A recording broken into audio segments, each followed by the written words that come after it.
बांग्लादेश रे सरकारी चाकरी रे संरक्षण को विरोध करी हिंसा और आंदोलन जारी रही।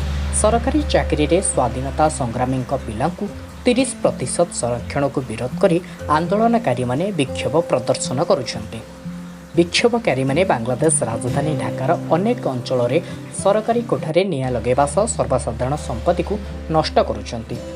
प्राय 3 कोटी ऊर्ध्व छात्र छात्री देश में मेरिट बा योग्यता अनुसार सरकारी चाकरी रे नियुक्ति लगी दाबी करुछन्ति। बांग्लादेश पाकिस्तान विरोध में 1971 रे युद्ध लड़ुवा लोकों को हिरो कहगला।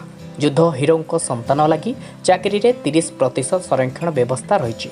2018 रे प्रधानमंत्री शेख हसीना सरकार ए व्यवस्था को उच्छेद करने लगी निष्पत्ति नहीं, किंतु गत मासरे हाईकोर्ट ए कोटा व्यवस्था को बजाय रखा लगी निर्देश दे सरकार निष्पत्ति को पलटाई देते। यह बांग्लादेश सरकार सुप्रीमकोर्ट रे चैलेंज करते।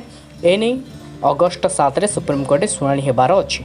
हाईकोर्ट को राय विरोध में जाए छात्र छात्री दाबी पूरण कर हसीना सरकार कहवा पर देश में विक्षोभ आरंभ होइछि। हिंसा को देखि बांग्लादेश रे भारतीयों पलायन आरंभ होइछि।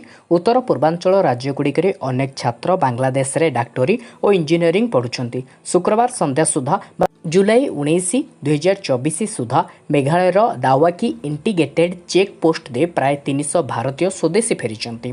दावाकी होउछि मेघालय राजधानी सिलिंग ठारू 81.5 किलोमीटर दूर सीमांत चेक पोस्ट।